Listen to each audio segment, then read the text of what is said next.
diminuer l'impact déplorable sur l'opinion. Bon voilà. Je ne sais pas si vous êtes toujours présent, mais vous pouvez positionner vos commentaires. On est avec monsieur Frédéric Bon. Frédéric Bon, je peux pas. Et Michel-Antoine Burnier.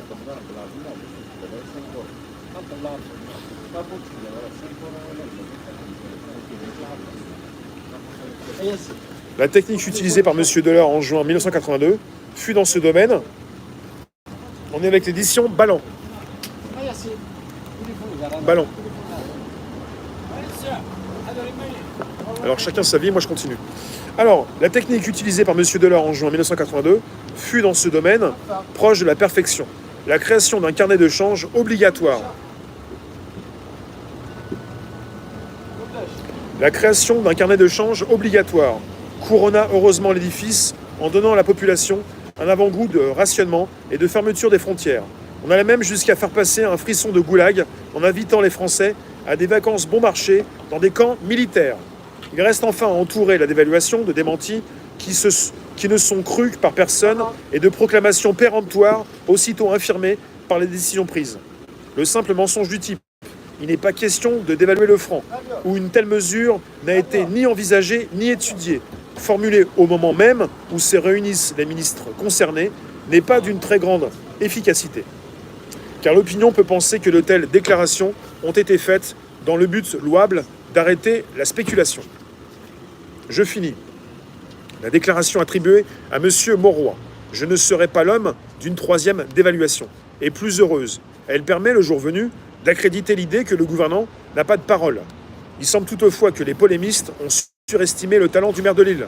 Celui-ci n'est pas l'auteur de cette remarquable formule, purement et simplement inventée par la presse.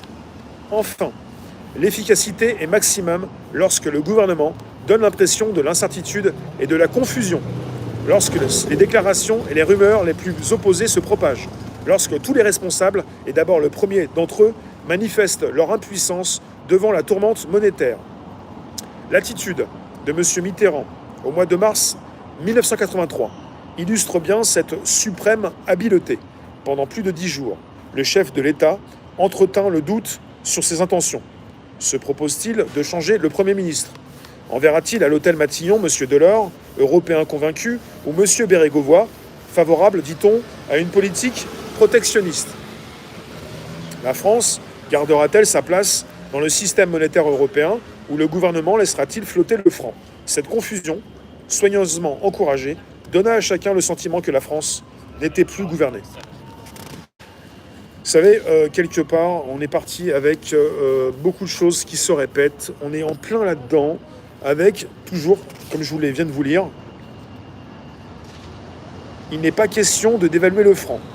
Une telle mesure n'a été ni envisagée ni étudiée. Ce genre de propos revient sans cesse.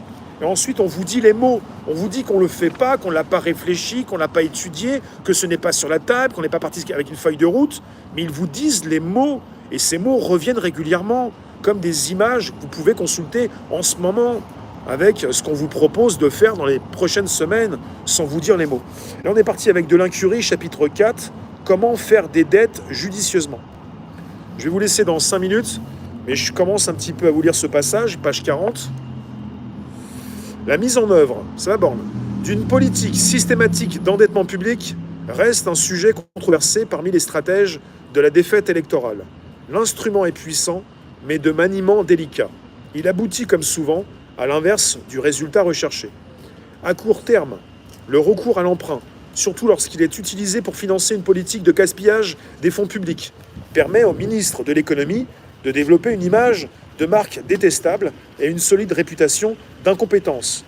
Cette stratégie peut, dans l'immédiat, conduire à l'échec électoral. Mais c'est une défaite à la Pyrrhus. On abandonne une arme considérable dans les mains de l'adversaire. C'est lui qui devra rembourser, lui qui pourra augmenter la fiscalité pour faire face à des charges financières accrues. En revanche, le souvenir des libéralités de celui qui a su dépenser sans compter s'imposera peu à peu. De même, il est en apparence fort rentable d'émettre des emprunts à des conditions ruineuses pour le trésor public. Mais les conséquences à long terme sont parfois difficiles à prévoir. Pour finir juste rapidement, ainsi, en 1972, Monsieur Valéry Giscard d'Estaing, alors ministre des Finances.